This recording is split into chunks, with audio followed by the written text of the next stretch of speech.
Fala pessoal, mais um Manotalk aqui e a conversa de hoje é de criatividade. E para esse papo eu trouxe o meu amigo Wagner Ribeiro, que é um artista, escultor, que tem todas as condições de conversar desse assunto com a gente e explicar essa criatividade no sentido da arte e também no sentido da vida. Então, Wagner, quero que você se apresente, conte um pouco o que você faz, como que é o seu trabalho. Em primeiro lugar, dizer para você, Daniel, que é bem legal estar aqui, porque nesses 30 e tantos anos de atividade dando aula e também fazendo meus trabalhos de escultura e tendo uma ligação com a arte já desde criança, né? Quando você fez esse convite, eu falei, meu Deus, isso dá para partir por tantos ângulos diferentes de observações e de estudos e de alguns teóricos e algumas pessoas, mas aí eu pensei, eu penso que o trabalho prático e como a gente na vida vem se comportando para ter mais criatividade, para ter mais qualidade de vida com isso, se puder auxiliar alguma pessoa que esteja precisando, para mim está perfeito. Para falar do meu trabalho, é importante falar também que eu tive uma infância bem legal, cara. No meu tempo, era um tempo em que a gente até não tinha muito recurso. Em vez de ficar lamentando isso, a gente usava era o tempo para, de um pedaço de pau virava uma espingarda, de uma lata de óleo virava um carrinho que era um trator que levantava areia. Então, graças a Deus, eu tive um tempo bem legal assim de infância, onde ficava olhando para as nuvens e ficava encontrando coisas lá, né? Bichos, coisas, animais. Muito legal. E isso também dá abertura para a gente até falar dos tempos de hoje, que não se tem muito essa espacialidade para a gente poder ter mais criatividade. Então, nós precisamos arrumar jeitos para que isso possa se traduzir na melhor maneira da gente se movimentar e também fortalecer o querer da gente para ser criativo. O meu trabalho é assim, eu faço escultura através de sucata, né? Um material qualquer, ele vira uma outra coisa. Por exemplo, aqui nós temos um manete de moto, né? E quando eu vi esse manete de moto, eu tive a intenção de fazer um gato, porque se eu colocar essas como patas do gato, com muita síntese, a gente consegue criar alguma coisa, né? E o primeiro trabalho que eu fiz foi quando eu estava lá no interior, em Natividade da Serra, quando eu ia visitar meu pai, né? E aí eu fiz um trabalho que é um Don Quixote. E aí também a gente pode falar daqui a pouco também da importância que é a gente também ter conhecimento ou da história da arte, ou mesmo do que quer que a gente esteja fazendo, ter um conhecimento, porque isso vai trazer substância para que a gente use a criatividade, né? Então, veja bem, isso aqui nada mais é do que um esguicho d'água, né? Um esguicho d'água, mas para mim, rapaz, isso para mim é um cavalo, não tem jeito, cara. É mais fácil isso ser um cavalo para mim do que propriamente ser um esguicho d'água. Tem a crina, né? Umas coisas bem legais. Então, eu estava lá sem fazer nada, aquele domingão de férias, aquele sol bonito, mas quieto. Aí eu fui lá numa oficina do meu pai, comecei a pegar um tanto de tranqueira que ele tinha, molinete e ralo de pia da minha mãe, um tanto de coisa assim, e fui unindo uma coisa na outra. Naquela época ainda não tinha ferramenta, não tinha muita coisa, fui unindo com durepox, com arame, e saiu esse meu primeiro trabalho, que é o Don Quixote, né, montado em seu cavalo Rocinante.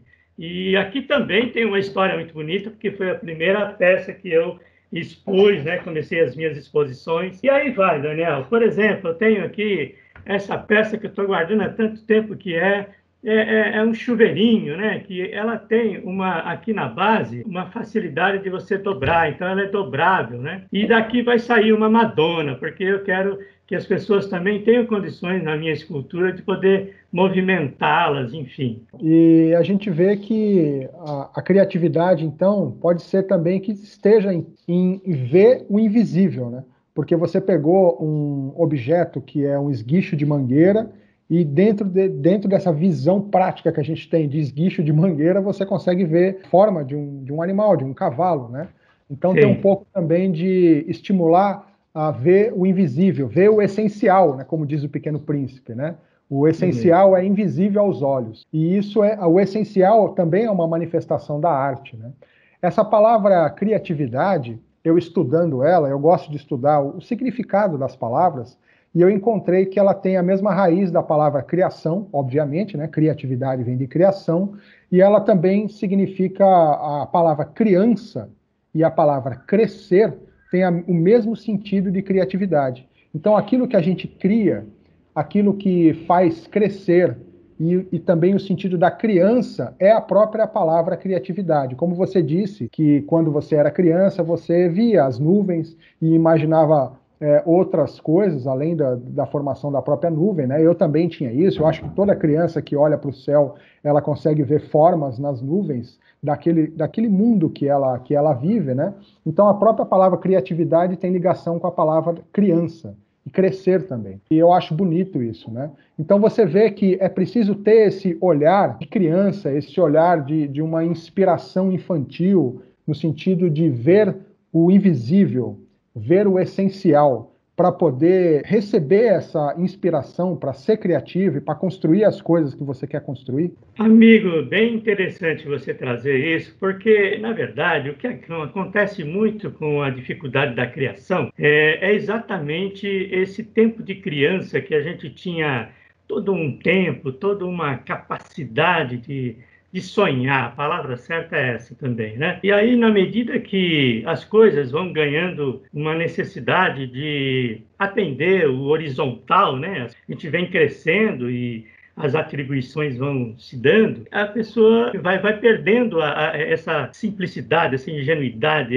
esse olhar com mais capacidade de absorção, né? Porque o que acontece também, Daniel, é que a gente muitas vezes não está inteiro no que está fazendo. Eu lembro, rapaz, quando chegava de noite e eu já ia dormir pensando no que ia brincar no dia seguinte, né?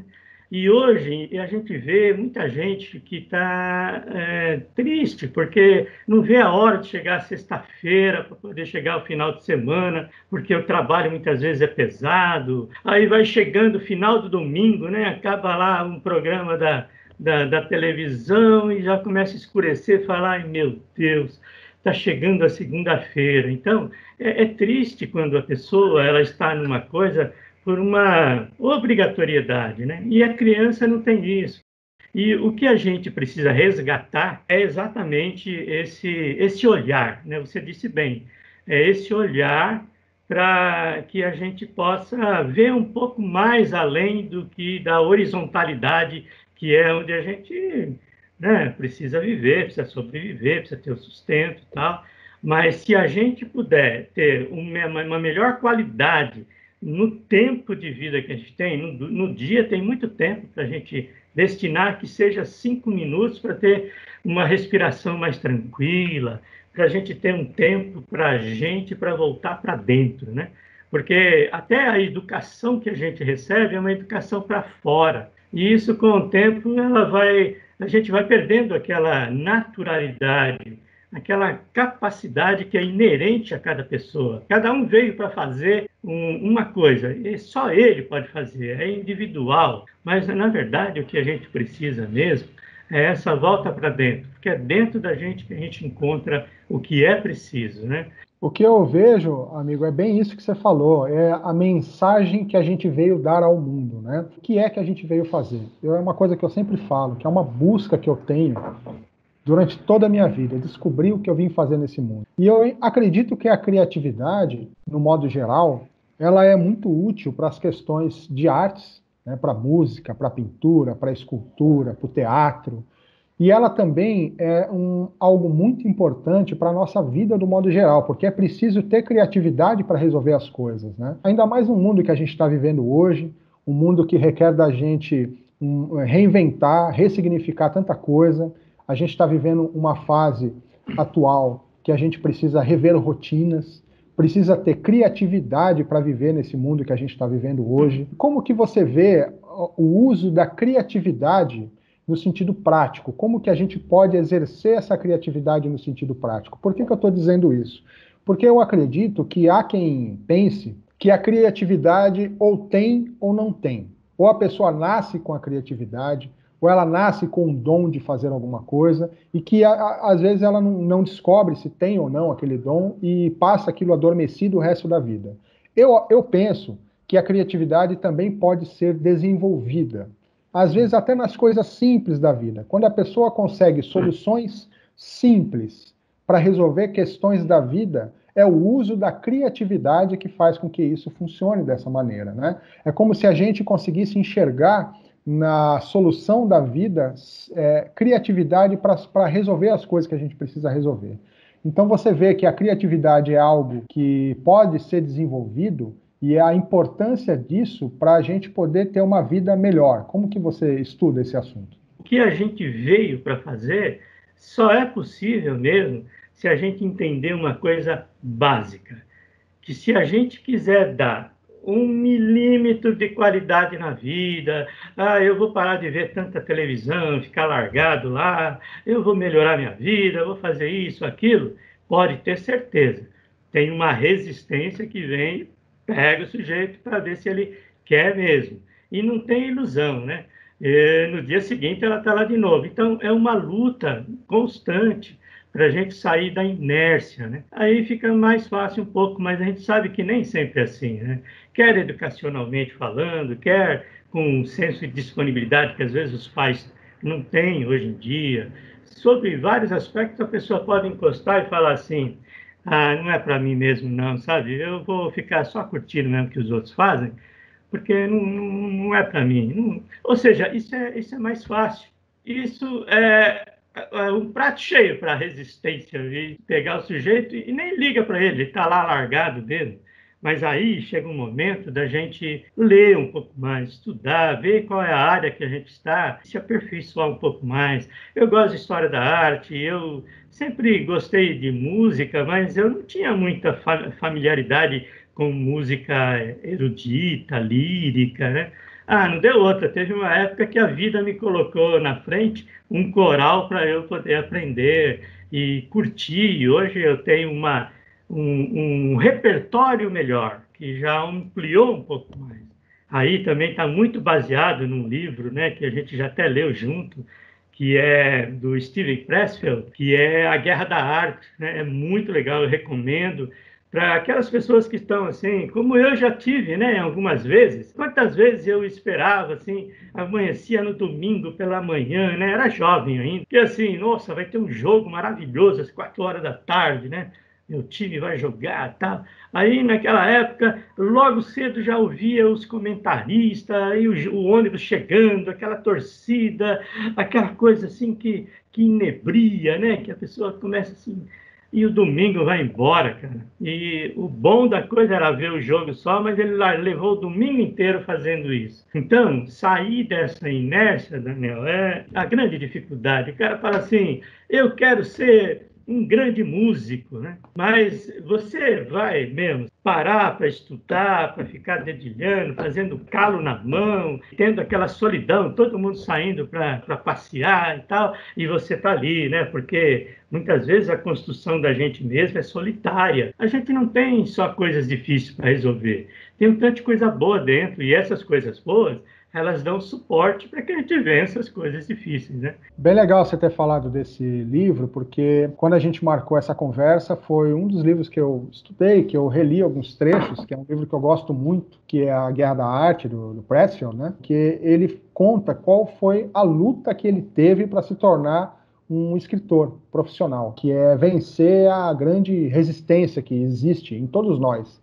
E esse livro, ele conta a guerra da arte, porque ele está dizendo a luta que ele teve para escrever, mas na verdade é a guerra para tudo, que a gente tem que vencer a resistência, né? É a nossa luta conosco mesmo. E nesse livro ele fala algumas coisas bem interessantes. Ele começa o livro dizendo assim, o que eu faço? É o primeiro capítulo do livro, né? O que eu faço?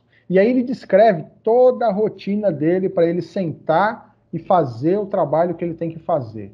E durante essa rotina, por exemplo, ele explica que ele varre o capacho da porta da casa dele, porque ele tem uma oração que é a invocação das musas inspiradoras. E aí ele varre o capacho da entrada da casa, porque ele não quer que as musas inspiradoras sujem as suas vestes. E ele tem uma rotina, a rotina de organizar o local de trabalho, organizar a casa, horário para tudo direitinho, ele tem um horário que ele acorda, o horário que ele começa a sentar para se escrever, e ele cumpre essa rotina para que ele possa produzir a arte dele. E nesse livro tem também um trecho que, depois que ele fala o que ele faz, ele diz assim: o que eu sei? Aí ele diz: há um segredo que os verdadeiros escritores conhecem e que os aspirantes a escritor não sabem. O segredo é o seguinte: o difícil não é escrever, o difícil é sentar-se para escrever. O difícil é sentar-se para escrever. E o que nos impede de sentar para escrever, ele deu o nome de a resistência. O que ele está dizendo aí no meu modo de estudar? Ele diz que a criatividade pode ser algo desenvolvido, que a gente tem muitas ideias. Eu já tive ideias assim espetaculares para desenvolver projetos e coisas pioneiras que eu pensei, que ninguém nunca mais tinha pensado. É como se houvesse uma fonte de ideias que a gente vai até lá e recebe dali de uma fonte e a gente fala, bom, isso é uma coisa que pode melhorar muito a nós mesmos, a nossa vida, o mundo, né? Isso, a parte de ter boas ideias não é difícil. O difícil, que ele diz, é sentar e fazer o nosso trabalho, que é colocar a criatividade no sentido prático da vida, né? Ou significa o seguinte: a pessoa criativa, ela precisa ter disciplina. Então, como que você faz para poder desenvolver o seu projeto? Você precisa vencer a resistência, como eu preciso e todos nós precisamos, mas você vê que é importante que a pessoa tenha uma disciplina para poder fazer o trabalho que ela tem que fazer e realizar e criar essa inspiração da criatividade que chegou até ela. A gente precisa encontrar essa disciplina interna. Vencer a resistência também é importante a gente ter imaginação. Essa imaginação também parte do quê? Da gente ter objetivos na vida. Então, essa imaginação é algo de fortalecer o estado de ser da gente. Então, esse sentar para fazer, que você falou que é o mais difícil, às vezes mostra para a pessoa que ela é capaz, mas às vezes a pessoa está se auto-sabotando por uma série de coisas e prefere ficar numa posição mais vitimista, né? Na prática é exatamente a gente dar uma oportunidade para a gente mudar o olhar das coisas. E também julgamento, né? Preconceito, uma série de coisas que a gente tem nessa horizontalidade que a gente vive, elas realmente dificultam para que a criatividade possa se instalar. Né? O contrário dessa imaginação, por exemplo, é a fantasia. Né? A pessoa sonha um tanto de coisa. Quando sonha é algo que fortalece, mas a fantasia simplesmente ela não tem força para realizar. Entendeu? Ela não vai sentar para fazer.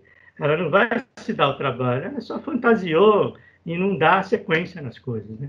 Então não realiza. E aí vai acomodando e fica, e às vezes precisa voltar mais vezes para poder fazer aquilo que veio para fazer.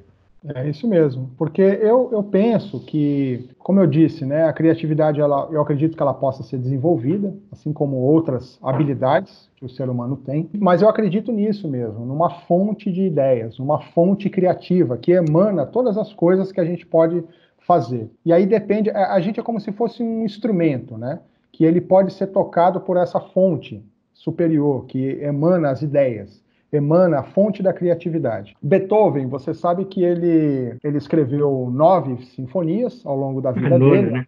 A mais famosa é a Quinta Sinfonia, mas a nona é uma obra de arte. Né? Eu estava até ouvindo ela hoje, durante o meu expediente de trabalho, e ele, quando ele estava escrevendo a Nona Sinfonia, ele já estava completamente surdo, porque ele desenvolveu ao longo de 30 anos um problema de audição, por uma doença que ele teve, e quando ele foi escrever a Nona Sinfonia, ele já não estava ouvindo mais nada. Além de ele não estar ouvindo mais nada, pelo que vinha do externo para dentro, esse problema de saúde que ele teve, problema auditivo que ele teve, fazia com que acontecessem ruídos dentro da cabeça dele. Então a cabeça dele, depois que ele ficou completamente surdo, ele ficava ouvindo um monte de barulho. Então, olha só que interessante. Além de ele vencer a resistência, como todos nós precisamos fazer, ele teria todas as desculpas para se aposentar, para não escrever mais sinfonia nenhuma, porque ele já não estava mais ouvindo. Mas ele conseguiu escrever a Nona Sinfonia sem receber nenhum som externo, só ouvindo a própria inspiração e a própria criatividade interna. E, além disso, ele venceu a resistência, não ouvindo nada e ouvindo barulhos dentro da própria cabeça. Por quê? Porque ele estava fazendo o trabalho da vida dele. Ele estava realizando o que ele veio fazer nesse mundo, né? E ele não deixou com que a resistência manifestada em problemas auditivos e barulhos externos impedisse dele realizar a missão de vida dele. Então, é um grande exemplo para mim a história do Beethoven, né? Que perguntaram para um dramaturgo inglês se ele escrevia só quando vinha a inspiração ou se ele tinha uma agenda de horários, né? Ele respondeu assim: não, eu só escrevo quando a inspiração vem, mas felizmente ela vem todos os dias às 9 da manhã. O que ele está dizendo? Que a disciplina que ele tinha, a rotina que ele tinha de trabalho, a concentração que ele tinha sempre no mesmo horário, abriam como se fossem portas da percepção para esse mundo criativo, para ele poder receber a inspiração e fazer o trabalho que ele tinha que fazer. E para isso precisava dessa disciplina, né?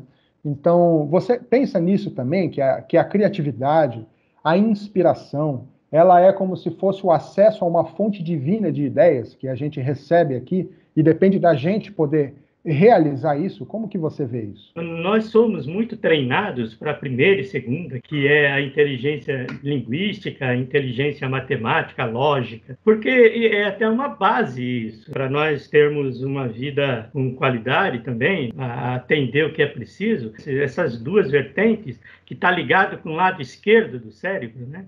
O prático, o racional, é preciso desenvolver. Só que na nossa educação, isso é desenvolvido de uma forma tão forte que ela acaba dando aquele consciente de inteligência, famoso QI, muito voltado para isso, e também deixa as outras inteligências, elas são esquecidas, a pessoa às vezes nem sabe que tem, né? A inteligência espacial e tantas outras, né? Por exemplo, no caso que você falou do Beethoven, né? Ele já tinha tão treinada uma habilidade que não era só auditiva, mas sensorial de uma maneira mais ampla, que ele conseguiu escrever essa obra de uma forma tão maravilhosa. O Mozart, que era um virtuoso, né? Então, às vezes, muitos precisam ficar horas e horas buscando e ajustando, escrevendo, tal. Ele não, ele já vinha direto e já estava pronto e pronto. Mas é uma condição diferente, tal, é alguém que já veio com uma qualidade maior. Mas a gente, para ir buscar isso, é isso que você falou, a gente tem que ter disciplina, a gente precisa, acima de tudo, saber que é possível essa conexão, né? E buscar o que já está pronto. Eu penso que nós estamos todo o tempo com possibilidade de mudar o nosso olhar. Mudar o nosso olhar. Isso, sistemicamente, é básico. Por exemplo, eu estou trabalhando o dia todo e tal, e não tenho tempo para os meus filhos e tal, mas se eu der um tempo, chegar com qualidade, pouco tempo que eu ficar com ele, eu vou conectar com algo maior. Eu lembrei de um comercial, rapaz, já até procurei essa semana para trazer, mas eu ainda vou localizar. Dois jovens subindo uma montanha, né, com todo aparato, né? Você vê que eles vieram subindo e tal, e chega no topo e vê aquele céu, pôr do sol maravilhoso, aquela coisa assim, encantadora, arrebatadora. Aí um olha para o outro e diz assim, maneiro. Aí o outro fala, só, vira as costas e vai embora.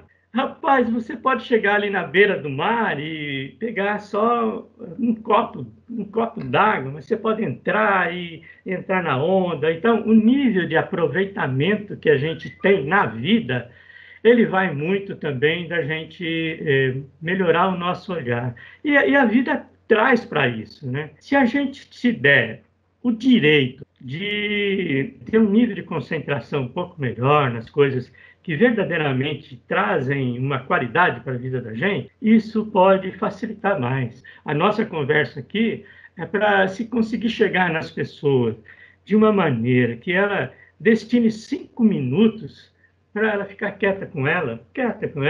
Ah, mas eu não tenho tempo. Ah, você não vai tomar banho? Vai lá tomar banho, deixa a água cair na cabeça. Vai no caminho, vai. Você vê as pessoas andando na rua, elas estão com a cabeça em outros lugares. Elas não estão ali presentes, né? Então, é um treino para voltar para si. E se começar com 5 minutos, eu garanto que vem fortalecendo isso dentro dela e a própria natureza vem trazendo outras coisas para dar continuidade nisso. Quando há uma disposição interna para melhorar qualquer coisa e a pessoa se firma naquele propósito, os eventos que vêm são consequências disso. Então a gente tem que se fortalecer internamente para que o que venha em consequência disso sejam coisas produtivas, com qualidade, com alegria, com disposição, né? Que vem fazendo a gente se acostumar com o direito de ter um entusiasmo, com o direito de ter a intuição, com o direito de receber a musa, com o direito da gente olhar para a gente e falar: muito legal, o dia hoje concluiu, vou repousar, amanhã começa um outro e vamos para frente. Então, meu amigo, eu quero ser grato aí pela sua disponibilidade, por essa nossa conversa. Eu quero dizer para essas pessoas que estão assistindo a gente para desenvolver o processo criativo. É possível desenvolver isso. E não se preocupar muito com o tempo que isso demora. Por exemplo, a Mona Lisa, ela foi pintada, é um quadrinho desse tamanho assim. Você já viu, né, Wagner? Lá na... Eu É tive um a quadrinho oportunidade de ver lá pessoalmente, cara. Foi uma coisa muito fantástico, legal. né? Que demorou aproximadamente 4 anos para ser pintado. O processo criativo às vezes demora um tempo, né? Então, o Davi de Michelangelo, aproximadamente 3 anos para que uma pedra bruta de mármore se transformasse numa obra de arte, né? Ele viu a obra de arte lá dentro e foi tirando do mármore tudo que não era escultura, tudo que não era obra de arte, até formar isso que ele formou. E é mais ou menos o trabalho que você faz também. Então, grato pela conversa, acho que foi bem legal, valeu a pena e estamos juntos aí. Uma coisa também é que às vezes a gente quer fazer um negócio muito grandioso, sabe? Que seja visto de uma forma, não, que legal, que coisa. Mas é na pequena coisa que a gente encontra muitas vezes Deus naquilo, né? Eu fiz uma escultura que eu quero que você veja aqui, é uma mão, né? Isso foi um troféu para um trabalho de startup, né? Ela tem um significado muito legal para esse momento que a gente está vivendo, de ter que ficar dentro de casa, tá vivendo tudo isso, que é no meio de tanta dificuldade, de tanto lixo, de tantas coisas que a gente pode fazer uma relação com isso, né? De coisas que a gente às vezes encontra dentro da gente que dá um pouco de trabalho, mas em meio a tudo isso, a vida insiste em prosperar. Nasce sempre algo novo disso tudo que a gente vem fazendo nessa vida, sabe? O que a gente estiver fazendo, se fizer estando presente no que está fazendo, está contribuindo para o todo, está contribuindo para a realização de si mesmo, pode ter certeza disso. Sou grato pela oportunidade e estou até assim um tanto emocionado, cara, porque, rapaz, que legal que é a gente ter a oportunidade de ser mais criativo, de cuidar de coisas que também possa trazer um alento, uma coisa bonita para as pessoas, né? Então, maravilha, muito grato, viu? Um abraço, viu? Felicidades aí, tudo de Valeu, bom. Valeu. valeu.